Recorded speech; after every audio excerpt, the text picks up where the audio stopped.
One of the most healing things we can do is to let people in. It can be really uncomfortable and it can feel really exposing and really vulnerable. But it's one of the best ways for us to grow. I'm going to share with you guys an experience that I had about 2 years ago when I had just been diagnosed with Epstein-Barr virus, which is an acute form of mono that totally knocked me out and took me months to recover from. It was one of the most transformational experiences of my life. And about a month after I was diagnosed, I got a text message from a friend of mine. And it started with the words, "Warning, unsolicited observation coming."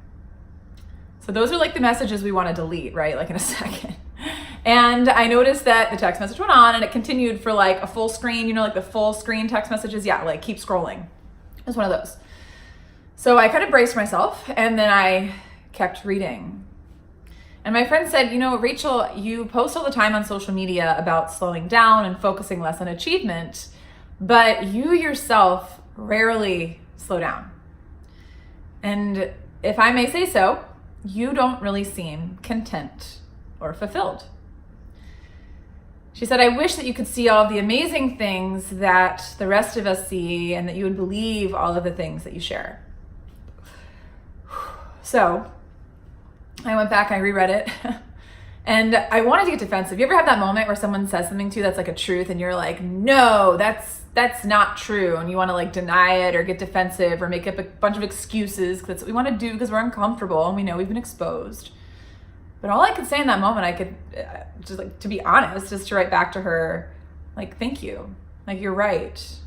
It took a lot of courage for you to send this to me. And yeah, you're right.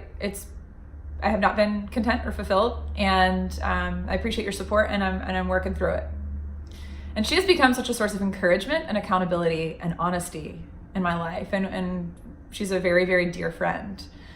But I had to be willing to let her in. Like prior to that, I was one of those people who was very guarded and definitely wore masks and had kind of like this wall up of, oh, I'm good, I'm solid, I'm fine, even when I wasn't, or I'd pretend like everything was great, even though I felt like things were kind of breaking down and I was like in the middle of a mess inside.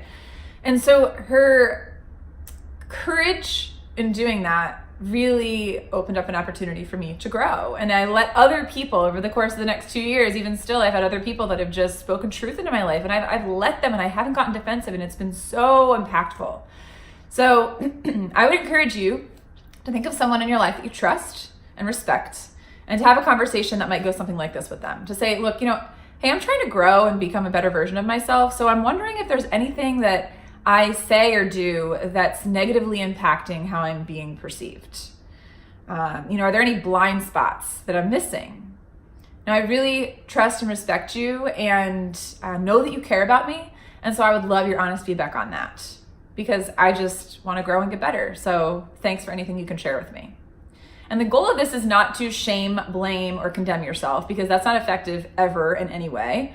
But the goal is to be convicted and awakened, like to notice something that you would not necessarily notice. So you need someone else to lovingly and kindly point it out to you and speak the truth with love and care. I hope that's helpful for you today and that it helps you grow just a little bit more into the person that you're meant to be.